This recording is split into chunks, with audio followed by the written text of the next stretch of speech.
بہت سی ایسی چیزیں ہمارے سماج اور معاشرے کے اندر پائی جاتی ہیں جو گناہ اور کبیرہ گناہ ہیں، ہم سے ہوتے رہتے ہیں، سب و روز ہوتا ہے۔ ان تمام چیزوں سے، ان تمام کبیرہ گناہوں سے اپنے آپ کو، ہم سب کو بچنے کی اور اسی طرح سے اس سے دور رہنے کی کوشش کرنی چاہیے۔ میرے بھائیوں اور دوستو، وقت دیکھیں بہت تیزی کے ساتھ آگے بڑھ رہا ہے۔ آج کے اس اجلاس عام کے دوسرے خطیب ہمارے درمیان تشریف لا چکے ہیں۔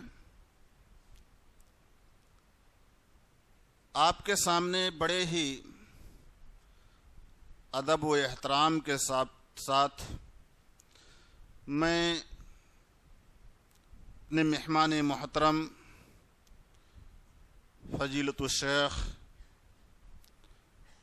عبدالحسیب عمری مدنی حفظہ اللہ کو دعوت سخن دینا چاہوں گا۔ آپ کی شخصیت ہمارے درمیان تو کم از کم محتاج تعارف نہیں ہے، ہم سب جانتے ہیں، اس سے پہلے بھی آپ کی آمد ہوئی ہے۔ آپ ہماری دعوت پر بنگلور سے تشریف لا رہے ہیں۔ میرے بھائیوں اور دوستو، ہمارے ان خطبہ اور علماء کے اندر ان کے دلوں میں ایک امت کے تعلق سے تڑف اور دل درد ہے۔ جو لوگ بے راہ روی اختیار کر چکے ہیں اور جب بھی دیکھتے ہیں کہ امت کے نوجوان، امت کے لوگ صحیح راستے سے بھٹک کر کے غلط کی طرف جا رہے ہیں تو ہماری صحیح رہنمائی کرنے کے لیے ہماری درمیان تشریف لاتے رہتے ہیں۔ میرے بھائیوں اور دوستو، اب میں بڑے ہی ادب و احترام کے ساتھ دعوت دوں گا فضیلۃ الشیخ مولانا عبدالحسیب عمری مدنی حفظہ اللہ کو کہ وہ آئیں اور ہم سامعین کو اپنے خطاب سے محظوظ فرمائیں۔ الحمد للہ رب العالمین والصلاة والسلام على اشرف الانبیاء والمرسلین وعلى آلہ واصحابہ اجمعین ومن تبعهم بإحسان الى یوم الدین۔ یا ایہا الذین آمنوا اتقوا اللہ حق تقاتہ ولا تموتن الا وانتم مسلمون۔ یا ایہا الناس اتقوا ربکم الذی خلقکم من نفس واحدہ وخلق منها زوجها وبث منهما رجالا كثيرا ونساء واتقوا الله الذي تساءلون به والأرحام إن الله كان عليكم رقيبا۔ يا أيها الذين آمنوا اتقوا الله وقولوا قولا سديدا يصلح لكم أعمالكم ويغفر لكم ذنوبكم ومن يطع الله ورسوله فقد فاز فوزا عظيما۔ أما بعد فأعوذ بالله من الشيطان الرجيم، بسم الله الرحمن الرحيم۔ الذين آمنوا وتطمئن قلوبهم بذكر الله ألا بذكر الله تطمئن القلوب۔ محترم علماء کرام، بزرگوں، نوجوان بھائیوں اور پردہ نشین خواتین اسلام، اللہ رب ذوالجلال ہم سب کا مالک، خالق، ہم سب کا رازق اور ہم سب کا معبود برحق، ہم اور آپ پر مسلسل اپنی نعمتیں نازل فرماتا رہتا ہے، نعمتوں سے ہمیں مالا مال فرماتا رہتا ہے، اور اس کی نعمتوں ہی میں سے یہ ایک نعمت یہ بھی ہے کہ آج اس نے مجھ کو اور آپ کو اس کے اپنے اس گھر میں اکٹھا فرمایا تاکہ ہم اور آپ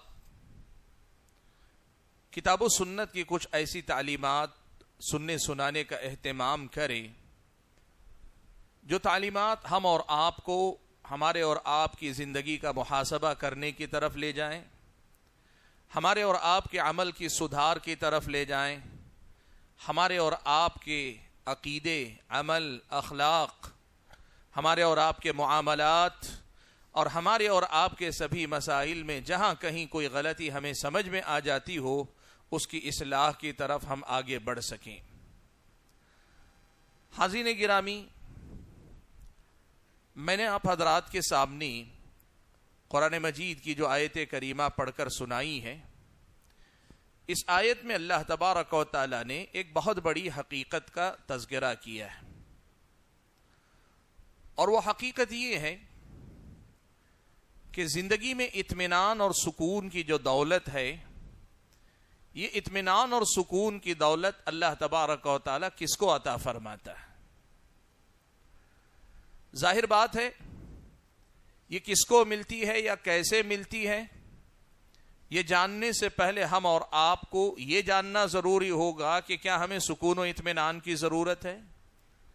ہماری اور آپ کی زندگی میں اگر سکون نہ ہو، اگر اطمینان نہ ہو تو کیا ہوگا؟ ہماری اور آپ کی زندگی میں اگر بے اطمینانی، بے چینی آئے، پریشانی آئے تو کیا ہو جائے گا؟ بھائیو، یہ بنیادی مسئلہ سب سے پہلے یاد رکھو، اس دنیا میں ہر انسان فطری طور پر ایسا بنایا گیا ہے کہ اس انسان کو اپنی زندگی میں سکون چاہیے، اطمینان چاہیے۔ آدمی پریشانی والی زندگی یا پھر بے اطمینانی والی زندگی سے کبھی راضی نہیں ہو سکتا۔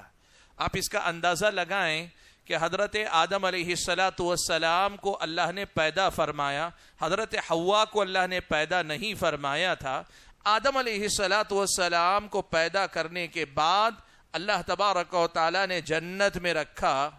حضرت آدم علیہ السلام پریشان تھے، حضرت آدم علیہ السلام بے چین تھے، یہاں تک کہ اللہ تبارک و تعالی نے حضرت آدم کے جوڑے یعنی حضرت حوا کو پیدا کیا، اور جب اللہ تعالیٰ نے جوڑا بنایا تب حضرت آدم علیہ السلام کی زندگی میں سکون کی دولت آئی۔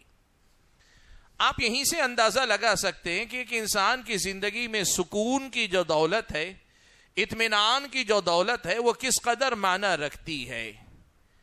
بھائیو، پہلی بات تو آپ یہ سمجھیں کہ اس دنیا کے اندر انسان کی جو ضرورتیں ہیں نا، آدمی یہ مانتا ہے کہ روٹی، کپڑا، مکان میری بنیادی ضرورت ہے۔ آدمی یہ سمجھتا ہے کہ روٹی، کپڑا، مکان یہ میری بنیادی حاجت ہے، اس کے بغیر میری زندگی نہیں چل سکتی۔ یہ سچ ہے کہ آدمی کو زندہ رہنے کے لیے کپڑا نوالا چاہیے، روٹی چاہیے، آدمی کو تن ڈھانکنے کے لیے، حیا اپنی باقی رکھنے کے لیے لباس چاہیے، اور لباس موسموں کے سرد کی گرمی سے بچنے کے لیے بھی چاہیے، اور آدمی کے سر پہ چھت چاہیے۔ انسان کی ضرورتیں ہیں، لیکن کیا کسی کی زندگی میں صرف یہ تین چیزیں مل جائیں؟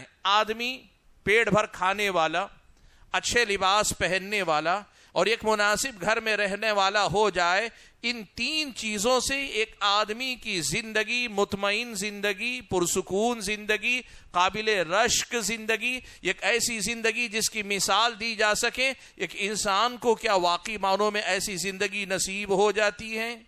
بھائیو، ایک بہت بڑی حقیقت آپ کو سمجھنی چاہیے کہ اس دنیا میں، ساری دنیا میں، نہ صرف ہمارے اپنے معاشرے میں بلکہ دنیا کے ہر علاقے کے معاشرے میں ایک بہت بڑی چیز آج پہلے سے زیادہ محسوس کی جا رہی ہے کہ اس دنیا کو جس چیز کی بڑی ضرورت ہے، اور بعض لوگوں کے مطابق سب سے بڑی جو ضرورت ہے، وہ ہے امن و امان، سکون، چین، اطمینان۔ لوگوں کو انفرادی زندگی میں اطمینان چاہیے، سماج معاشرے میں امن و امان چاہیے۔ یہ آج کی لوگ یہ مانتے ہیں کہ سب سے بڑی ضرورت ہے۔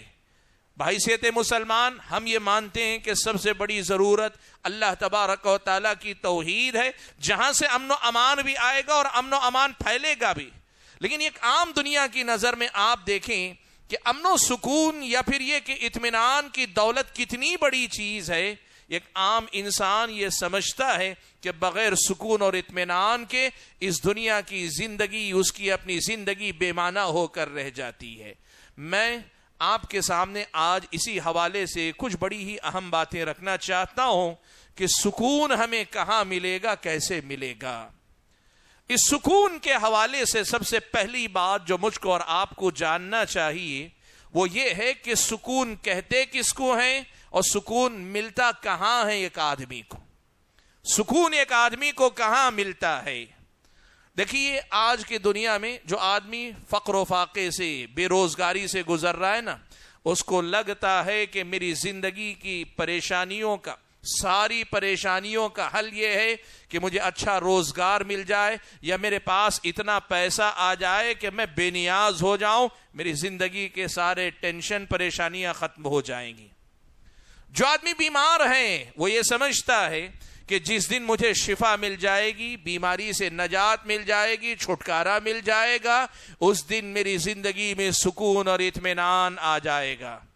جو آدمی اپنے گھریلو پریشانیوں میں الجھا ہے، بیوی کی طرف سے یا بیوی شوہر کی طرف سے یا میاں بیوی اپنی اولاد کی طرف سے یا کوئی کسی اور کی طرف سے پریشان ہے، وہ مسائل میں الجھا ہوا ہے، تو یہ سمجھتا ہے جس دن مجھے ان مسائل سے چھٹکارا ملے گا، میری زندگی میں سکون و اطمینان آ جائے گا. ہر آدمی اپنی زندگی میں جن مسائل سے دوچار ہے، ان مسائل سے چھٹکارے کو یہ سمجھتا ہے کہ اس کی زندگی میں سکون و اطمینان کی دولت یہاں سے آ جائے گی. بھائیو، سوال ہم اپنے آپ سے ایک سب سے پہلے کریں، کیا یہی سچائی ہے کہ ہماری اور آپ کی دنیا اچھی ہو جائے، ہماری اور آپ کی دنیا مسائل سے آزاد ہو جائے، ہماری اور آپ کی دنیا دنیاوی پریشانیوں سے خالی ہو جائے، تو کیا ہماری اور آپ کی زندگی میں حقیقی معنوں میں سکون و اطمینان آ جائے گا؟ سکون کہاں ہے، سکون کسے کہتے ہیں، یہ سب سے پہلے پہچاننے کی ضرورت ہے. آج سب سے بڑا مسئلہ یہ ہے کہ دنیا کی ایک بڑی تعداد کو سکون کسے کہتے ہیں یا سکون حقیقت میں کہاں ملتا ہے اس کا پتہ نہیں ہے. اللہ تعالیٰ کے بندو، بھائیو، دیکھو میں آپ کے سامنے ایک بات رکھتا ہوں. آج کا انسان مشین کی طرح کام کر رہا ہے، نہ ٹھیک سے کھاتا ہے، نہ ٹھیک سے پہنتا ہے، نہ ٹھیک سے سوتا ہے، بیوی بچوں کو بھی ٹھیک سے وقت نہیں دے پاتا. کیوں؟ وہ چاہتا یہ ہے کہ دنیا خوب کما لے اور اتنی کما لے کہ اس کمائی ہوئی دنیا سے دنیا کے سارے عیش و آرام کو خرید لے، اپنے لیے، اپنے بچوں کے لیے، اپنی بیوی کے لیے، اپنے خاندان کے لیے. آج کا انسان اسی کے پیچھے دیوانہ وار بھاگا جا رہا ہے. سوال یہ ہے کہ کیا آدمی کو یہ ساری دنیا مل جائے گی تو سکون مل جائے گا؟ آدمی کو اس کے اپنے مقاصد میں کامیابی مل جائے تو اسے سکون مل جائے گا؟ بھائیو، سمجھنے کی کوشش کرو کہ یہ دنیا پوری لا کر تمہارے قدموں میں ڈال دی جائے، یہ دنیا وقتی طور پر تمہیں آرام دے سکتی ہے، جسمانی سکون اطمینان جسم کو آرام دے سکتی ہے، لیکن زندگی کے حقیقی سکون سے آپ کو کبھی نہیں جوڑ سکتی. یہ دنیا ساری آپ کے گود میں لا کے ڈال دی جائے تب بھی یاد رکھیے گا، آپ کو زندگی میں جو میسر آ سکتا ہے وہ دنیا کا کچھ مزہ ہے، دنیا کا کچھ لطف ہے، یا دنیا کے اعتبار سے کچھ آرام ہے. حقیقی سکون جسے کہتے یہ آپ کو یہ دنیا نہیں دے سکتی. بھائیو سمجھو ایک بات آپ سمجھو. میں آپ سے یہ نہیں کہہ رہا ہوں کہ اس دنیا کو نہ کماؤ، میں آپ سے یہ نہیں کہہ رہا ہوں کہ دنیا کمانا غلط ہے، میں آپ سے یہ نہیں کہہ رہا ہوں کہ آپ اپنے بیوی بچوں کے لیے محنت کرنا چھوڑ دیں، یہ نہیں کہہ رہا ہوں. وہ صوفیہ کا طریقہ تھا. تصوف کی دنیا میں وہ جو سلسلے اور بیعتیں چلاتے تھے نا، ان کے پاس ولایت کا ایک درجہ یہ بھی ہے کہ آدمی کہیں سے کوئی روزی روٹی نہ کمائے، بھکاری بن کر زندگی گزارے، بھیک مانگ کر کھانا بھی عبادت کا ایک درجہ ان کے پاس. پتہ نہیں آپ نے یہاں دیکھا ہے کہ نہیں، ہمارے اپنے علاقے میں ہم لوگ یہ دیکھتے ہیں فقیر جو مانگنے آتے ہیں نا، دروازے پہ جو آتے ہیں، دکان تک جو آتے ہیں، دو قسم کے ہوتے ہیں. ایک وہ جو مجبور ہیں، لاچار ہیں، بے روزگار ہیں، عمر دراز ہیں، بے سہارا ہیں، یا پھر یہ کہ بیمار ہیں، یا پھر یہ کہ فقر و فاقے سے تنگ آ کے مانگنے آتے ہیں، یہ فقیر اور مسکین ہیں. اور دوسرے یہ خاص قسم کے فقیر آتے ہیں. یہ کون ہیں؟ یہ لوگ باقاعدہ شملہ باندھے ہوتے ہیں، ہرا یا کسی اور رنگ کا باندھے ہوتے ہیں، ہاتھ میں باقاعدہ ڈھول لیے یا تبلا لیے آتے ہیں، یا پھر تبلا نہیں یا دف کہیے اس جیسی چیز لے کر آتے ہیں، بجاتے ہوئے آتے ہیں، کشکول لے کر آتے ہیں، خاص قسم کا کٹورا لے کے آتے ہیں. یہ لوگ ایسے لوگ ہیں جو اس فکر سے متاثر ہیں کہ دنیا کمانا یہ دنیا داری ہے، اس کے مقابلے میں زندہ رہنے کر بھیک مانگ کر جی لینا یہ بھی ایک بہت بڑی عبادت ہے. یاد رکھنا یہ تصوف کی دنیا کی بات. اسلامی شریعت میں اس کی کوئی گنجائش نہیں. اسلامی شریعت یہ کہتی ہے کہ آپ کو اتنا کمانا چاہیے، آپ کو کم سے کم اتنا کمانا چاہیے کہ آپ بے نیاز ہو جائیں. آپ کو کم سے کم اتنا کمانا چاہیے جس سے آپ کی ضرورتیں خود آپ پوری کر لیں اور دوسروں کے سامنے آپ کو ہاتھ پھیلانے کی ضرورت نہ پڑے. اور نہ صرف یہ کہ اتنا کمائیں بلکہ اور زیادہ بہتر یہ ہے کہ کم سے کم اتنا کما لیں خود کھانے اور اپنے متعلقین کی ضرورتیں پوری کرنے کے بعد سامنے والے کی کچھ ضرورتوں میں مدد کرنے کے قابل رہیں. کسی بھائی کی، کسی رشتہ دار کی، کسی غریب کی، کسی ضرورت مند کی، کسی بیوہ کی، کسی یتیم کی، کسی کی بھی وقت ضرورت چھوٹی بڑی مدد کرنے کے قابل رہیں. آدمی کو دنیاوی اعتبار سے اتنا مستحکم رہنا چاہیے.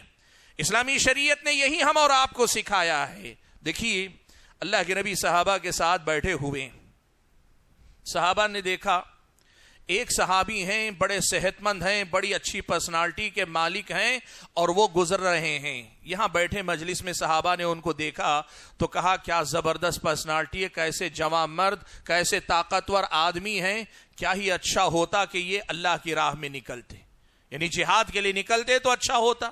ظاہر بات ہے پہلوان کو دیکھ کر آدمی ہی سمجھتا ہے کہ میدان جنگ میں بڑا کارآمد ثابت ہوگا. کہا کیا ہی اچھا ہوتا کہ یہ میدان جنگ میں نکلتے، اللہ کی راہ میں نکلتے. اللہ کے نبی نے صحابہ کی بات سنی تو آپ صلی اللہ علیہ وسلم نے صحابہ کی تربیت کرتے ہوئے فرمایا یہ جو آدمی ہے اگر اپنے گھر سے اس لیے نکلا ہے کہ جا کے بازار سے کچھ کمائیں جس سے اپنی ضرورت اور اپنے ماں باپ کی ضرورت کو پورا کر سکے، لوگوں کے سامنے ہاتھ پھیلانے سے بچ جائے، اس مقصد سے اگر نکلا ہے اس کا اپنے بازار میں کمانے کے لیے نکلنا بھی اللہ کی راہ میں نکلنا ہے. اسلامی شریعت ہم اور آپ کو یہ سکھاتی ہے کہ آپ کو اور ہم کو پیسہ کمانا چاہیے، دنیا کے اسباب کمانے چاہیے، کم سے کم اتنے کہ جس قدر ہم اور آپ خود کو بے نیاز رکھ سکیں. اور اللہ کے نبی نے یہ بھی ارشاد فرمایا کہ وہ لوگ جو اپنے آپ کو ذمہ دار تو بنا لیتے ہیں، بیوی کا ذمہ دار ہے، بچوں کا ذمہ دار ہے، ماں باپ کا ذمہ دار ہے، کئی لوگوں کی کفالت اس کے ذمے ہیں، ذمہ داری تو لے لی ہے لیکن ذمہ داری ادا نہیں کرتا، محنت نہیں کرتا، مزدوری نہیں کرتا، کوشش نہیں کرتا، ان کی روزی روٹی کا انتظام نہیں کرتا، ان کی ضرورتوں کو پورا نہیں کرتا. جو آدمی ایسا ہو کہ اس کے ماتحت کئی لوگ ہوں اور ان لوگوں کی روزی روٹی کا انتظام نہ کرتا ہو، نبی علیہ الصلاۃ والسلام نے اس آدمی کے بارے میں بڑی سخت بات ارشاد فرمائی. حضرت عبداللہ ابن عمرو ابن عاص رضی اللہ تعالی عنہ مصر کے علاقے میں تھے، فلسطین کے قریب یا فلسطین میں تھے، کہ ان کا اپنا ایک ماتحت جو ان کی اپنی زمینات وغیرہ کی دیکھ بھال کرتا تھا، آج کے زمانے کی اصطلاح میں مینیجر کہہ لیجئے آپ. وہ حضرت عبداللہ ابن عمرو ابن عاص سے ملاقات کے لیے آیا تو حضرت عبداللہ ابن عمرو کے سامنے کہنے لگا میری یہ خواہش ہے کہ میں آپ کے ساتھ 1 مہینے کے لیے یہیں رک جاؤں، آپ کے ساتھ 1 مہینہ گزارنا چاہتا ہوں. حضرت عبداللہ ابن عمرو ابن عاص نے اس سے پوچھا تم یہاں آ گئے ہو اور یہاں رکنا چاہتے ہو، ذرا یہ بتاؤ اپنے پیچھے جو تمہارے ماتحت مزدور ہیں یا جن کی ذمہ داری تم نے میری نیابت میں لی ہوئی ہے، ان کی روزی روٹی کا انتظام کر کے آئے ہو کہ نہیں، ان کی روزی روٹی کا بندوبست کر کے آئے ہو کہ نہیں، اس نے کہا کہ سب کر کے آیا ہوں. حضرت عبداللہ ابن عمرو ابن عاص نے کہا تب صحیح ہے رک جاؤ، ورنہ اللہ کے نبی نے یہ ارشاد فرمایا کہ کفا بالمرء اثما ان یضیع من یقوت، آدمی کے گنہگار ہونے کے لیے اتنی بات کافی ہے کہ جن کی روزی روٹی اس کے ذمے ہے ان کو ضائع کر دے، ان کی روزی روٹی کما کر نہ دے، ان کی ضرورتوں کو پورا نہ کرے. یہ آدمی کے گنہگار ہونے کے لیے اتنی بات کافی ہے. بھائیو، بتانا یہ چاہتا ہوں کہ پہلے مرحلے میں اسلامی شریعت کی نظر میں دنیا کمانا ایسے معیوب نہیں جیسے عام طور پہ صوفیہ بتاتے ہیں کہ اس دنیا میں فقیر اور مسکین ایسے بنے رہو کہ ہر ضرورت پر در لوگوں کے سامنے جا کے ہاتھ پھیلانا پڑے تو پھیلا لو، لیکن خود اپنی محنت سے روزی روٹی کمانے والے نہ بنو. یہ اسلامی شریعت کی تعلیمات نہیں ہے. نبی علیہ الصلوۃ والسلام نے بڑی پیاری بات ارشاد فرمائی. آپ نے کہا ابن آدم نے اپنے ہاتھ کی کمائی یا اپنی محنت کی کمائی سے بہتر کوئی لقمہ نہیں کھایا ہے. تو اسلامی شریعت کی پہلی یہ بنیادی بات آپ سمجھ لیں، پہلی یہ بنیادی بات جان لیں کہ اسلام ہم اور آپ کو یہ سکھاتا ہے کہ دنیا میں محنت کرو، کماؤ، لیکن ایک بڑی اہم بات یاد رکھنا اللہ کے بندو، یہ دنیا آپ تھوڑی کماؤ یا بہت ساری کماؤ یا پوری دنیا ہی لوٹ لے جاؤ، پوری دنیا ہی جیت لے جاؤ، یہ دنیا آپ کی اپنی ضرورتیں پوری کر سکتی ہے لیکن آپ کو اپنی زندگی میں حقیقی سکون سے روشناس نہیں کروا سکتی، حقیقی سکون سے آپ کو نہیں جوڑ سکتی. آپ کے پیسے سے، اپنی محنت سے آپ دنیا کی سہولتیں خرید سکتے ہیں اور دنیا کا جسمانی آرام خرید سکتے ہیں، آپ دنیا کے مسائل میں آسانیاں پیدا کر لے سکتے ہیں، لیکن زندگی کا حقیقی سکون کیا ہے اسے آپ اس دنیا کے ذریعے نہیں خرید سکتے. دیکھو انسان کی ضرورتوں کا معاملہ کیا ہے. پہل انسان اپنی بنیادی ضرورتوں کی فکر کرتا ہے، وہی روٹی کپڑا مکان ہم جسے کہتے ہیں آدمی کی بنیادی ضرورتیں ہیں. جب یہ بنیادی ضرورتیں پوری ہو جاتی ہیں تو بندہ اس کے بعد اگلے مرحلے میں یہ سوچتا ہے ان بنیادی ضرورتوں کے بعد اور بھی کچھ ضرورتیں ہیں جس کے بغیر زندگی مشکل ہے، تکلیف دہ ہے، پریشان کن ہے. تو آدمی اتنا کماتا ہے کہ جس سے آدمی تکلیفوں سے آزاد ہو جائے. پھر اگر آدمی کے پاس یہ بھی آ جائے، آدمی اور آگے بڑھ کے کمانا چاہتا ہے کہ اس دنیا کی بہتر سے بہتر نعمت، بہتر سے بہتر چیز، دنیا کے اندر سہولتیں، عیش و آرام کے جو اسباب ہیں ان میں بہتر سے بہتر کیا ہو سکتا ہے میں وہ کماؤں گا. اسلامی شریعت میں یہ تینوں درجے جائز ہیں اور چوتھا درجہ وہ بھی ہے جو اللہ کے نافرمان مسلمان ہو کہ یا غیر مسلم وہ کرتے ہیں. وہ کیا؟ دنیا کی ہر لذت، دنیا کا ہر مزہ، شراب بھی، شباب بھی، کباب بھی، اور دنیا کی ہر چیز جسے اللہ نے حلال کیا کہ حرام، لیکن انسان ہر جگہ جانا چاہتا ہے، کمانا چاہتا ہے. لیکن بھائیو یاد رکھنا، بنیادی ضرورت کی بات ہو، بنیادی ضرورت سے آگے بڑھ کر اور ضرورتوں کو پورا کرنے کی بات ہو، یا پھر دنیا کے عیش و آرام کمانے کی بات ہو، یا پھر دنیا کی ہر حلال حرام ہر ناجائز ضرورت کو پورا کر لینے کی بات ہو، آدمی ساری دنیا بھی لوٹ لے گا. زیادہ سے زیادہ کیا ہوگا پتہ ہے؟ وہ پہلے سے زیادہ آرام دہ زندگی جی سکتا ہے، وہ پہلے سے زیادہ دنیا کے مزے لے سکتا ہے، وہ پہلے سے زیادہ اس دنیا کے عیش و آرام کا مزہ چکھ سکتا ہے. پیدل چلنے والا سائیکل پہ آ سکتا ہے، سائیکل پہ چلنے والا ٹو ویلر پہ آ سکتا ہے، اس سے زیادہ آگے بڑھنے والا فور ویلر پہ آ سکتا ہے، اور فور ویلر پہ آنے والا اور زیادہ برانڈ پہ برانڈ، بہتر سے بہتر گاڑیاں لے سکتا ہے. اس سے کیا ہوگا؟ آپ کو لگتا ہے اس سے سکون ملے گا آپ کی زندگی میں؟ اس سے آپ کے جسم کو آرام ملے گا، لیکن جو حقیقی سکون ہے وہ ابھی بھی آپ سے بہت دور رہے گا. اس حقیقت کو یاد رکھنا. یہ دنیا بڑی نادان ہے، یہ دنیا بڑی نادان ہے. یہ جسم کے آرام کو سکون سمجھتی ہے، یہ جسم کو ملنے والی سہولتوں کو سکون سمجھتی ہے، یہ جسم کو ملنے والی لذتوں کو آرام اور سکون سمجھتی ہے. یاد رکھنا اللہ تعالیٰ کے بندو، یہ آرام اور سہولتیں ہو سکتی ہیں، حقیقی سکون نہیں ہو سکتا. میں ایک مثال کے ذریعے اس بات کو اور زیادہ واضح کر لیتا ہوں آپ کے سامنے. آپ نے ہمارے اپنے ملک کے اندر یہ منظر دیکھا ہوگا، کتنے ایسے لوگ ہیں جو ہمارے اپنے ملک کے اندر بابا ہیں، سنت ہیں، آشرم ہیں, ان کے اپنے ٹھکانے ہیں, اور مسلمانوں کے بھی مزارات ہیں یا پیر ہیں, فقیر ہیں وغیرہ. مسلمانوں کے پاس ہم نے کم دیکھے ہیں, لیکن غیر مسلموں کے جو آشرم ہیں اس میں آپ نے دیکھے ہوں گے مغربی ممالک کے کئی سارے انگریز آتے ہیں اور آ کر وہی چولا پہن لیتے ہیں, وہی مالا پہن لیتے ہیں, وہی پتھروں پہ صبح و شام ان کی ہو رہی ہے, وہی جو سیدھا سادہ کھانا آشرموں میں بٹ رہا ہے وہی کھا کر زندگی گزار رہے ہیں.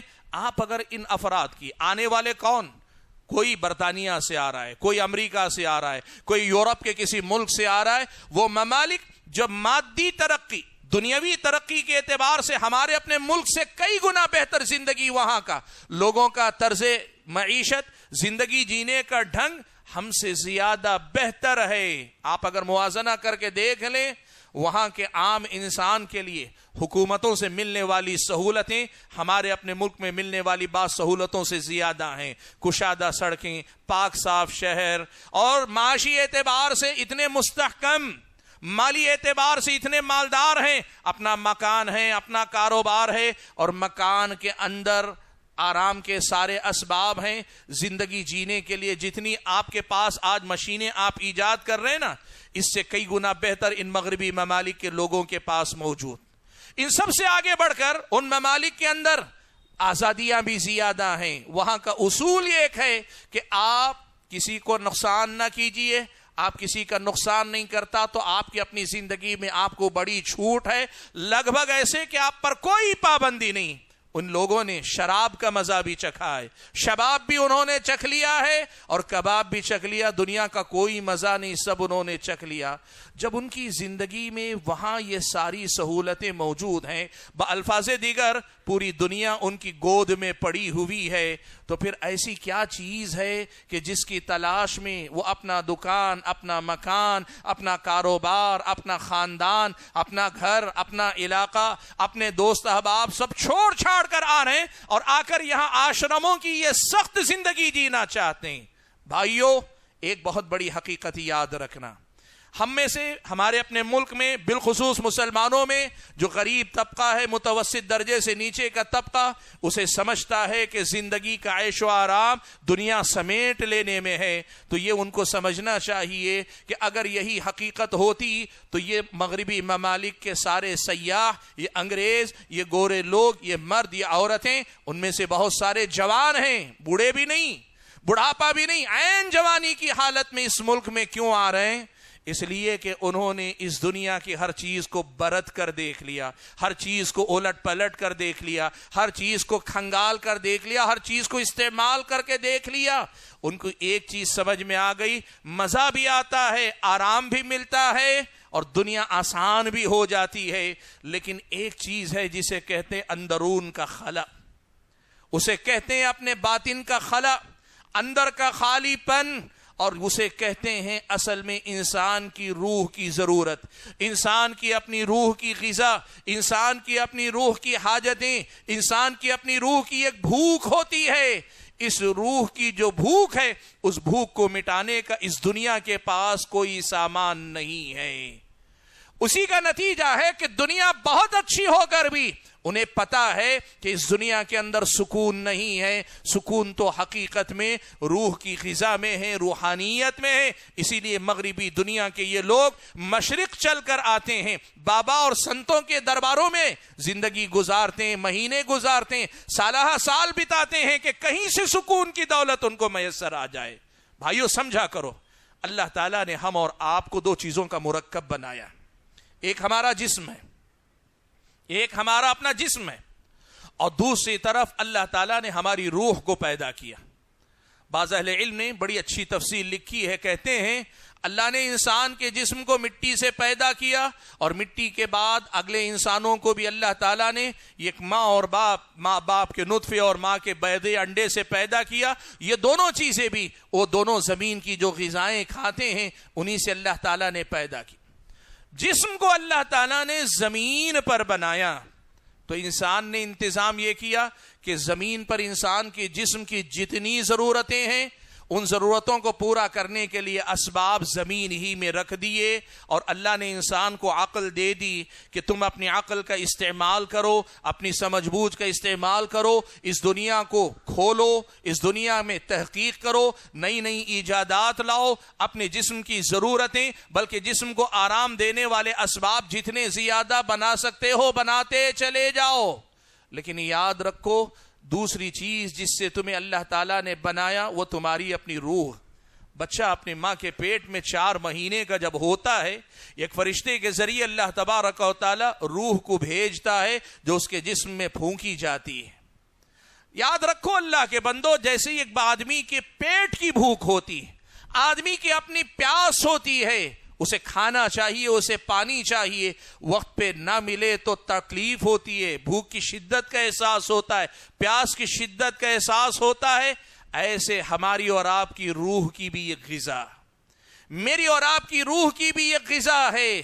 جب اس روح کو اس کی غذا ملتی ہے، اس روح کی بھوک مٹائی جاتی ہے، تب جا کر اس روح کو قرار آتا ہے، اس روح کو اطمینان نصیب ہوتا ہے، اس روح کو سکون نصیب ہوتا ہے۔ اور اس کے ساتھ ساتھ پھر جب آدمی جسم کی طرح روح کو بھی زیادہ سے زیادہ آباد رکھنا چاہتا ہے، تب جا کر انسان کو زندگی میں حقیقی سکون ملتا ہے۔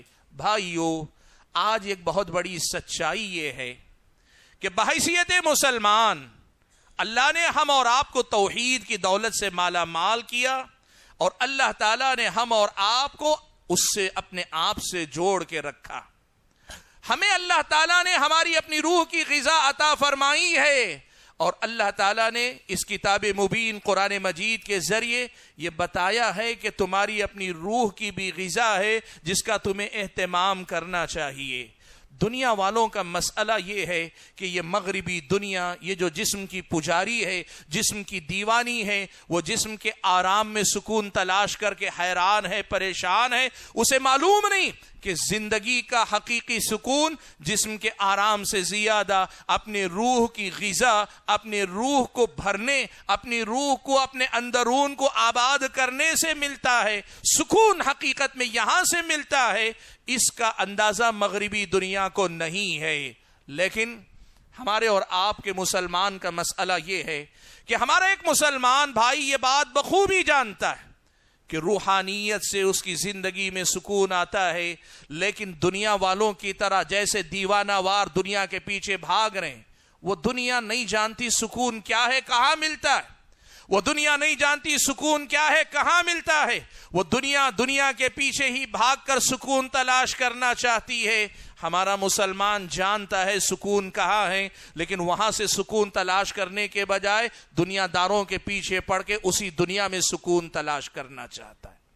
ہونا تو یہ چاہیے تھا کہ ہم دنیا کو یہ پیغام دیتے کہ دنیا والو، تم نے دنیا میں بڑی ترقی کی، تم نے ایجادات، اکتشافات، نئی نئی چیزوں کو ایجاد کیا، زندگی جینے کے اسباب کو بہتر سے بہتر بنایا، اور اس قدر زیادہ زندگی دنیا کی آسان کرتے چلے گئے کہ آج ایک عام انسان کی زندگی میں آرام کے اسباب، سکون کے اسباب، لذت کے اسباب اس قدر زیادہ ہیں جتنے ماضی میں کسی بادشاہ کے پاس نہیں ہوتے تھے۔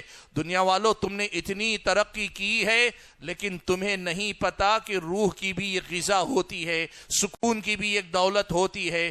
تم نے اگر دنیا کو بہتر کر کے وہ نعمتیں ہم تک پہنچائی، تمہاری ایجادات سے ہم مستفید ہو رہے ہیں، تو دنیا والوں آؤ، ایک دولت ہمارے پاس بھی ہے، ایک نعمت ہمارے پاس بھی ہے، ایک حقیقت کی معرفت، اس کا ادراک اور شعور ہمیں بھی ہے۔ آؤ، تم نے ہماری دنیا بہتر کرنے کی کوشش کی، تم نے ہمارے جسموں کو آرام دینے کے اسباب فراہم کیے، آؤ ہم تمہیں تمہاری روحوں کو سکون و اطمینان دینے والی دولت سے مالا مال کریں۔ یہ پیغام ہمیں دنیا والوں کو دینا چاہیے تھا۔ ایک مسلمان کی حیثیت سے اس پوری دنیا کو یہ سبق پڑھانا تھا کہ ہمارے پاس سکون کی دولت ہے، آؤ، تم نے ہو سکتا ہے ہماری دنیا بہتر کی ہوگی، لیکن ہم جو دیں گے وہ تمہاری اپنی اس دنیا پر بھی بھاری پڑ جائے گی، آؤ سکون کی دولت ہمارے پاس سے لے جاؤ۔ لیکن افسوس اس کا ہے، ایک طرف جہالت، دوسری طرف غفلت، تیسری طرف ناسمجھی، نادانی کا نتیجہ یہ ہے کہ جن کو سکون کی دولت بانٹنی تھی وہ لوگ خود سکون کی تلاش میں ان کے پیچھے دوڑ رہے ہیں جن کو نہیں پتا کہ سکون حقیقت میں کیا ہے. مال کے دیوانے، دولت کے دیوانے، عہدے کے دیوانے، لذتوں اور خواہشات کے دیوانے، اور دنیا کے اندر طرح طرح کی اپنی پسند اور ناپسند کے پیچھے اپنی دنیا میں تھکنے والے، یہ وہ لوگ ہیں جنہیں زندگی کے سکون کا ادراک اور شعور نہیں ہے. بھائیو، میں یہ بات آپ کے سامنے ذکر کرنا چاہتا ہوں کہ زندگی میں حقیقی سکون جو ملتا ہے وہ اللہ تبارک و تعالی سے تعلق میں ملتا ہے، وہ روحانیت میں ملتا ہے، وہ تعلق باللہ میں ملتا ہے. دیکھو قرآن مجید کی جس آیت سے میں نے گفتگو کا آغاز کیا، اس میں اللہ تبارک و تعالی نے صاف الفاظ میں ارشاد فرمایا، کہا الذین آمنوا وتطمئن قلوبهم بذکر اللہ الا بذکر اللہ تطمئن القلوب. وہ لوگ جو ایمان لائے، وتطمئن قلوبهم بذکر اللہ، اور ان کے دل اللہ کے ذکر سے اطمینان پاتے ہیں. الا، سن لو، بذکر اللہ تطمئن القلوب، اللہ کے ذکر ہی سے دلوں کو اطمینان نصیب ہوتا ہے. قرآن کی آیت میں اللہ تعالیٰ نے بہت صاف اور دو ٹوک بتایا کہ سکون کی دولت ان دلوں میں ہوتی ہے جن دلوں میں اللہ تبارک و تعالیٰ کے ذکر کا معاملہ مضبوط ہوتا ہے. دیکھو بھائیو، یہاں سکون اگر مجھ کو اور آپ کو چاہیے تو ہمیں کچھ چیزوں کا خیال رکھنا پڑے گا. سب سے پہلا مسئلہ، اللہ تبارک و تعالیٰ سے ہمارا تعلق جڑنا چاہیے. ہمارا اور آپ کا تعلق اللہ تبارک و تعالیٰ سے جڑنا چاہیے. اس معاملے میں ہم دیکھیں ہمارے سماج میں 3 قسم کے لوگ آپ کو ملیں گے. پہلے وہ جو باغی ہیں، جو اللہ تعالیٰ کو جاننا نہیں چاہتے، ماننا نہیں چاہتے، قبول کرنا نہیں چاہتے، بغاوت کی زندگی جینا چاہتے ہیں، وہ اللہ تبارک و تعالیٰ سے جڑنا نہیں چاہتے. یہ دنیا میں جو بچہ یتیم ہو جاتا ہے نا، وہ بچہ جس کے باپ کا انتقال ہو گیا، بسا اوقات باپ کے ساتھ ماں بھی بچپن لڑکپن ہی میں انتقال کر گئی، تو اس بچے کو دیکھ کے جو ترس آتا ہے نا کہ کتنا بے بس ہے، کتنا بیچارہ ہے، ایسا محروم بچہ ہے، نہ باپ کا سایہ شفقت رہا، نہ ماں کی ممتا رہی، نہ یہ باپ کی محبت، نہ باپ کی شفقت، نہ ماں کی محبت، سب سے محروم ہے، کتنا بے بس ہے. اللہ کے بندو، اس یتیم سے بڑا یتیم وہ انسان ہے جو اللہ تبارک و تعالیٰ سے کٹ جائے. جس کا اللہ تعالیٰ سے تعلق نہ رہے، اس سے بڑا یتیم اور محروم انسان اس دنیا کے اندر نہیں. میں نے کہا تعلق باللہ کے معاملے میں سب سے پہلی قسم ان لوگوں کی ملے گی جو آپ کے سامنے اللہ تعالیٰ کے باغی بن کر زندگی جیتے ہیں. ایسا لگتا ہے کہ ان کو اپنی زندگی میں اللہ کی کوئی ضرورت نہیں. یہ پہلی قسم ہے. دوسری قسم ان لوگوں کی ہے جو لوگ اللہ تبارک و تعالیٰ سے جڑتے تو ہیں لیکن براہ راست اللہ سے جڑنا نہیں چاہتے. وہ بیچ میں واسطے وسیلے لے آتے ہیں، بیچ میں ایسے پیر کو، مرشد کو، فقیر کو، بابا کو لے آتے ہیں. نام تو ہے ہم اللہ کو مانتا ہوں، لیکن حقیقت میں اس کا رشتہ اللہ تعالیٰ سے مضبوط رشتہ نہیں. ان واسطوں وسیلوں نے اس رشتے کو یا تو انتہائی کمزور کر دیا ہے، اور بسا اوقات تو ایسا ہے کہ وہ رشتہ پوری طرح سے ختم ہو گیا ہے. اس کو سمجھو اللہ کے بندو. اللہ تعالیٰ کا یہ احسان ہے کہ اللہ تعالیٰ نے ہم بندوں کو براہ راست اپنے آپ سے جوڑا ہے. اللہ نے براہ راست تعلق کی بات کی. وَإِذَا سَأَلَكَ عِبَادِي عَنِّي فَإِنِّي قَرِيبٌ أُجِيبُ دَعْوَةَ الدَّاعِ إِذَا دَعَانِ فَلْيَسْتَجِيبُوا لِي وَلْيُؤْمِنُوا بِي لَعَلَّهُمْ يَرْشُدُونَ. آیت بار بار آپ نے سنی ہے. اللہ نے کہا مجھے پکاریں، مجھ سے مانگیں. اللہ نے براہ راست جوڑ کے رکھا ہے. اللہ سے تعلق جوڑنے کے معاملے میں دوسرے بدقسمت وہ ہیں جو جانتے بھی ہیں، مانتے بھی ہیں، لیکن اتنے واسطے وسیلے لے آتے ہیں اور بظاہر لگتا ہے بڑے خوش ہیں. کہتے ہیں کہ اللہ کے پلڑے میں وحدت کے سوا کیا ہے، ہمیں جو کچھ لینا ہے لے لیں گے محمد سے. وہ اللہ کے بندے، دنیا میں کبھی کوئی اللہ سے بے نیاز نہیں ہے. نہ بابا، نہ پیر، نہ فقیر، نہ فقیر، نہ انبیاء، نہ صلحاء، نہ شہداء، کوئی نہیں ہے جو ہمارے اور اللہ تعالیٰ کے درمیان آئے. ہمارا رشتہ اللہ سے براہ راست ہونا چاہیے. یہ ہماری زندگی میں حقیقی سکون کی دولت لانے کا ذریعہ. اور تیسری قسم کے لوگ وہ ہیں جو اللہ سے جڑتے بھی ہیں اور براہ راست جڑتے ہیں لیکن اللہ تعالیٰ سے جڑے رہنا نہیں چاہتے. سمجھیے بات کو، اس بات کو اللہ سے جڑتے ہیں، یعنی باغی نہیں، اللہ کے انکاری نہیں، اللہ تعالیٰ کے سلسلے میں وہ جانتے ہیں کہ میں محتاج ہوں ہر پل اللہ تعالیٰ کا، اور ایسے بھی نہیں جو بیچ میں واسطے وسیلے لا کے فاصلے پیدا کر لیں، رکاوٹیں حائل کر لیں، ایسے بھی نہیں، اللہ سے براہ راست جڑتے ہیں، لیکن اللہ تبارک و تعالیٰ سے جڑے رہنا نہیں چاہتے ہیں۔ وہ چاہتے ہیں نام اللہ تعالیٰ سے جڑا رہے گا، لیکن ہمارا تعلق اللہ تعالیٰ سے کمزور کا کمزور ہی رہے گا۔ بھائیوں، یہ تینوں قسم کے لوگ اپنی اپنی زندگیوں میں جس قدر تعلق اللہ سے کمزور ہے، اسی قدر زیادہ زندگی کے حقیقی سکون سے محروم لوگ ہیں۔ آپ آزما کر دیکھ لو، آپ اگر ان کی زندگیوں میں جھانک کر دیکھ سکتے ہو، اگر وہ سینہ کھول کے آپ کے سامنے رکھ سکیں، جو اللہ سے جس قدر زیادہ ٹوٹا ہوا کٹا ہوا دور ہے اللہ تعالیٰ سے، اسی قدر زیادہ زندگی میں اپنے پریشان ہیں۔ اللہ نے اسی بات کو سمجھاتے ہوئے کہا، الا بذکر اللہ تطمئن القلوب، لوگوں سن لو کہ اللہ کے ذکر ہی سے دلوں کو اطمینان نصیب ہوتا ہے۔ ذکر میں کیا ہے معلوم؟ ذکر میں اللہ سے تعلق جوڑنا بھی ہے اور جوڑے رکھنا بھی ہے۔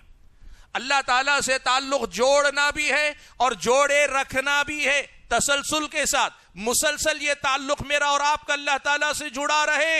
اسی لیے پیارے نبی صلی اللہ علیہ وسلم کی بعض احادیث کا بڑی تیزی سے آپ کے سامنے حوالہ دیتا ہوں۔ دیکھو یہ تعلق باللہ انسان کی زندگی میں کس قدر ضروری ہے، اس کا اندازہ لگاؤ۔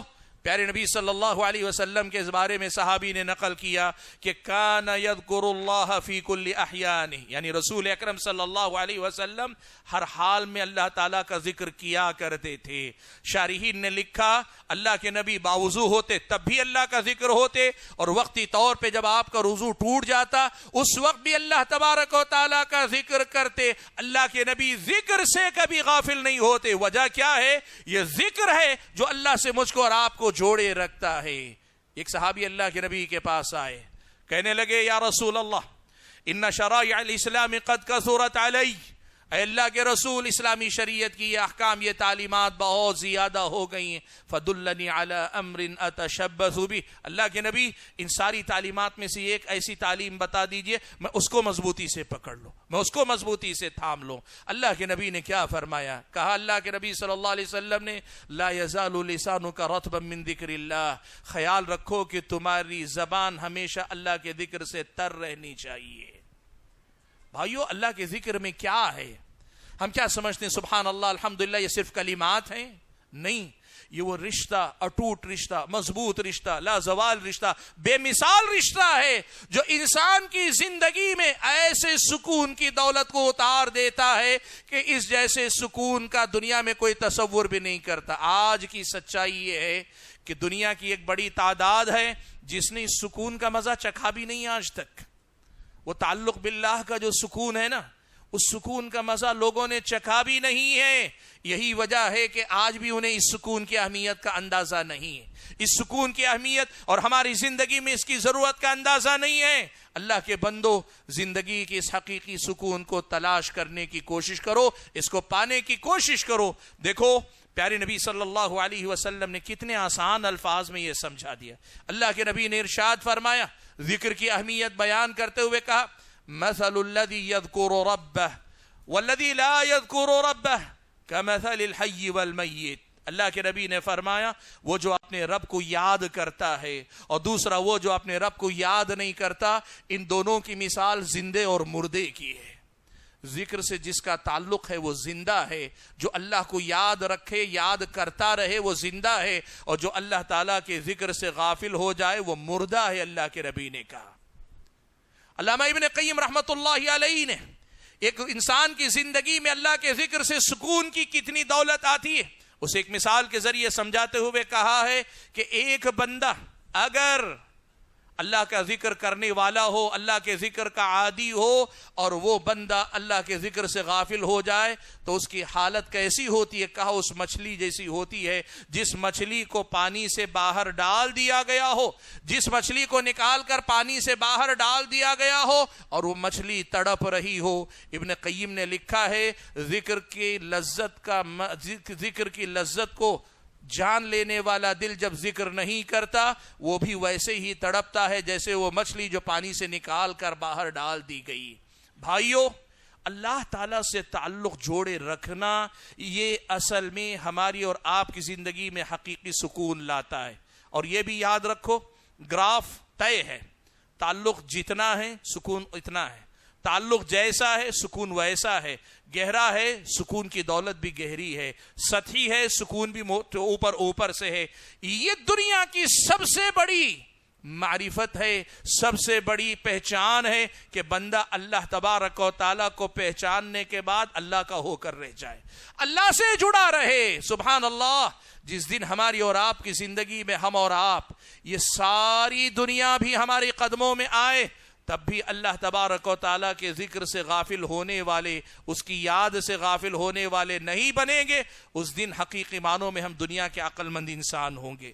ورنہ معاف کیجئے، ہم سب اکثر کہیں نہ کسی نردے میں بیوقوف انسان، نادان انسان، ناسمجھ انسان ہیں جو یہ جانتے ہیں کہ سکون کی دولت اللہ نے کہاں رکھی ہے، لیکن پھر بھی سکون کو وہاں سے حاصل کرنے کے بجائے دوسری طرف چلے جاتے ہیں. حاضرین گرامی قدر، وقت میرا زیادہ ہو جائے گا اگر میں بات لمبی کروں گا، لیکن میں چاہتا یہ ہوں کہ آپ کے سامنے اللہ کے ذکر کے حوالے سے ایک بڑی ہی اہم بات آپ کے سامنے ذکر کروں. اللہ کا ذکر کیا ہے؟ بہت ساری چیزیں. اللہ کا ذکر بہت ساری چیزیں. نماز اللہ کا ذکر ہے، قرآن ذکر ہے، اللہ تعالیٰ کا ذکر یہ دعائیں ہیں جو مختلف کاموں سے پہلے اور بعد میں ہم پڑھتے ہیں. اللہ کا ذکر وہ اذکار، وہ دعائیں جو نمازوں میں ہم پڑھتے ہیں. اللہ کا ذکر مختلف صبح و شام کے اذکار ہیں. اور اللہ کا ذکر یہ بھی ہے کہ ہم اور آپ چلتے پھرتے اٹھتے بیٹھتے سبحان اللہ، الحمدللہ، اللہ اکبر، لا الہ الا اللہ، استغفر اللہ، لا حول ولا قوت الا باللہ، یہ سب کے سب اللہ تعالیٰ کا ذکر ہے. ان میں سے ہر ایک کی گہرائی اگر ہماری سمجھ میں آ جائے نا تو پھر یہ بھی سمجھ میں آ جائے گا کہ اللہ نے یہ کیوں کہا کہ اللہ کے ذکر ہی سے دلوں کو سکون ملتا ہے. چلیے میں آپ کے سامنے صرف نماز کے حوالے سے 2-3 بڑی اہم باتیں رکھ دیتا ہوں کہ یہ نماز میری اور آپ کی زندگی میں روحانیت کی لذت کیسے لا سکتی ہے، ہماری اور آپ کی زندگی کو سکون کا گہوارہ کیسے بنا سکتی ہے. بھائیو، اللہ نے قرآن میں ایک بات صاف کہی، الا بذکر اللہ تطمئن القلوب. سن لو کہ اللہ کے ذکر ہی سے دلوں کو اطمینان نصیب ہوتا ہے. اور دوسری بات اللہ نے کہی وَأَقِمِ الصَّلَاةَ لِذِكْرِي، نماز میرے ذکر کے لیے قائم کرو. ان دونوں کو اگر اکٹھا کر کے ہم سمجھنا چاہیں تو ان میں سیدھا پیغام یہ ہے کہ اللہ کے ذکر ہی سے سکون ملتا ہے اور نماز اللہ تبارک و تعالیٰ کا ذکر ہے. اس کا مطلب کیا ہے معلوم آپ کو؟ اس کا مطلب یہ ہے کہ ہم سب جو لوگ نماز پڑھ رہے ہیں، ابھی نماز مغرب پڑھ کر فارغ ہوئے نا تھوڑی دیر پہلے، ان نمازوں کے پڑھنے کے بعد میری اور آپ کی زندگی میں سکون کی دولت آنی چاہیے. ہماری اور آپ کی زندگی میں سکون و اطمینان اترنا چاہیے. کم سے کم نماز پڑھنے سے پہلے جو کیفیت ہے، نماز سے فارغ ہونے کے بعد ہمارے اور آپ کی زندگی میں سکون کا احساس آنا چاہیے، ہمیں اطمینان محسوس کرنا چاہیے. میں آپ سے ایک سوال کر رہا ہوں، جواب مجھے مت دیجئے گا، اپنے آپ کو دیجئے گا اور پوری دیانت داری سے دیجئے گا. ڈنڈی نہیں ماریں گے ہم، میں اپنے آپ سے کہوں، آپ اپنے آپ سے کہیں. سچ بتائیں کہ وہ نماز جو ابھی ہم نے نماز مغرب پڑھی، کیا نماز پڑھنے کے بعد ہمارے اور آپ کے دل میں کسی قسم کے سکون کی دولت کا اترنا ہم نے محسوس کیا؟ کیا ہم نے محسوس کیا کہ واقعی معنوں میں اس نماز نے ہماری زندگی میں اطمینان اور سکون کی دولت کا احساس ہمیں دلایا ہے؟ اگر آپ میں سے کچھ ایسے خوش قسمت بندے ہیں جو کہتے ہیں کہ آج کی نماز بھی اور تقریباً ہر نماز کے بعد میں نماز پڑھ لیتا ہوں تو مجھے اطمینان ملتا ہے، مجھے سکون ملتا ہے، میں کہوں گا آپ بڑے مبارک انسان ہیں، اللہ کی طرف سے بڑی نعمت میں جینے والے انسان ہیں. ہم کیسے ہیں پتہ ہے؟ میں اپنے آپ کو رکھتا ہوں، میں گنہگار بندہ آپ کے سامنے وہی کہہ رہا ہوں جو محسوس ہوتا ہے وہ آپ کو بتا رہا ہوں. اکثر ہمیں لگتا ہے نماز پڑھنے کے بعد ہم نے اپنے سر پر سے ایک ذمہ داری کو ادا کر کے ایک بوجھ اتار دیا ہے.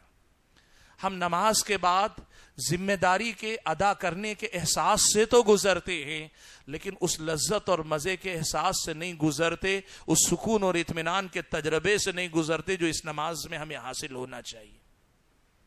یہ ہمیں بتاتا ہے کہ ہمارا اور آپ کا تعلق اللہ کے ذکر سے ہے، لیکن ویسا نہیں ہے جیسا تعلق اللہ تعالیٰ سے ہونا چاہیے. اور اسی لیے اللہ تعالیٰ کے بندوں، آج ہماری اور آپ کی نمازیں نہ ہمیں سدھار پا رہی. قرآن میں اللہ نے کہا ان الصلاۃ تنہی عن الفحشاء والمنکر، یقیناً نماز بے حیائی اور منکرات سے روکتی. ہماری نماز نہیں روک پاتی. ادھر نماز بھی چل رہی، ادھر گناہ بھی چل رہے، ادھر نماز بھی چل رہی، ادھر بے حیائی کے کام بھی چل رہے. کیوں نہیں؟ وجہ اس کی یہی ہے کہ ہماری نماز ابھی تکمیل چاہتی، ابھی سدھار کا تقاضا کرتی. ہماری اور آپ کی نماز میں ابھی بہت ساری گنجائش موجود ہے اصلاح کی، بہت ساری اصلاح کی گنجائش ابھی میری اور آپ کی نماز میں باقی ہے. اور یاد رکھو، ایسی ہی ادھوری نماز پڑھنے کا نتیجہ ہے کہ نماز پڑھتے تو ہیں لیکن سکون کا تجربہ ہم اور آپ نہیں کر پا رہے ہیں. سکون اور اطمینان کا تجربہ اللہ کے ذکر سے جو ہونا چاہیے نہیں کر پا رہے ہیں. بھائیو، سوال یہ ہے کہ ہم کیسے یہ تجربہ کر پائیں گے؟ کیا ہماری نمازیں ایسی ہی گزرتی جائیں گی، یا پھر یہ کہ ہم اپنی نمازوں میں واقعی معنوں میں اس روحانیت کا تجربہ کر پائیں گے، اس سکون کو محسوس کر پائیں گے، اس ٹھنڈک کا احساس کر پائیں گے جو اللہ نے اس نماز میں رکھا ہے؟ بھائیو، یقین مانو اللہ تبارک و تعالیٰ کی طرف سے یہ دولت عام ہے. شرط یہ ہے کہ سلیقے سے اسے کمانے والے چاہیے. اللہ کی طرف سے یہ نعمت عام ہے، شرط یہ ہے کہ اس نعمت کو آگے بڑھ کے اپنانے والے چاہیے. کیسے ہوگا؟ میری اور آپ کی نماز میں سکون اور اطمینان کیسے آئے گا؟ میرے بچے کچھ وقت میں 2-3 اہم باتیں آپ کے سامنے ذکر کر دیتا ہوں، آپ ان باتوں کا خیال رکھیے. کیسے ہم اپنی نماز کو سکون کے تجربے والی اور سکون کی دولت کا احساس دلانے والی نماز بنا سکتے ہیں. ہمیں کچھ کام کرنے پڑیں گے. سب سے پہلا کام کیا کرنا چاہیے؟ میں نے بمبئی ہی میں ہمارے اپنے ایک ساتھی عالم دین سے سنا تھا، بڑی پیاری بات، قرآن و سنت ہی کی تعلیمات کی بات ہے، لیکن اپنے جملوں میں بڑی پیاری بات انہوں نے کہی. انہوں نے کہا تھا کہ جس آدمی کو نماز پڑھ کے سکون نہ ملے، اس کو چاہیے کہ نماز ذرا سکون و اطمینان سے پڑھے. بہت اہم بات ہے اللہ کے بندو. ہماری نمازوں کا مسئلہ کیا ہے پتہ ہے؟ سنن نبی داؤد کی روایت میں ایک حدیث کے الفاظ میں اللہ کے نبی نے کہا، صحابی کہتے ہیں کہ رسول اکرم صلی اللہ علیہ وسلم نے کوے کے ٹھونگ مارنے یا چونچ مارنے سے منع کیا. یعنی نماز میں آدمی ایسے سجدہ کرے، ایسے رکوع کرے جیسے کوا چونچ مارتا ہے کوئی اناج کوئی دانہ کھانے کے لیے. یعنی سکون اور اطمینان سے نماز نہ پڑھے، ایسی نماز سے اللہ کے نبی نے منع فرمایا. آج ہمارا مسئلہ یہ ہے کہ ہماری نماز چٹکیوں میں ختم ہوتی ہے، ہماری نماز بڑی تیزی سے ختم ہو جاتی ہے. جب زندگی میں نماز سکون سے نہیں پڑھیں گے، یہ نماز کہاں سے میری اور آپ کی زندگی میں سکون و اطمینان کی دولت لائے گی؟ بھائیو، نماز کا سکون و اطمینان سے پڑھنا ضروری ہے. آپ کو معلوم ہے، ایک صحابی اللہ کے نبی مجلس میں بیٹھے ہوئے ہیں، ایک صحابی آئے، اللہ کے نبی نے دیکھا تو کہا ارجع فصلی فإنک لم تصلی، جاؤ جا کے نماز پڑھو، تم نے نماز نہیں پڑھی. وہ گئے دوبارہ جا کر نماز پڑھے، نماز پڑھ کر آئے. اللہ کے نبی نے کہا ارجع فصلی فإنک لم تصلی، لوٹ جاؤ جا کے نماز پڑھو، تم نے نماز نہیں پڑھی.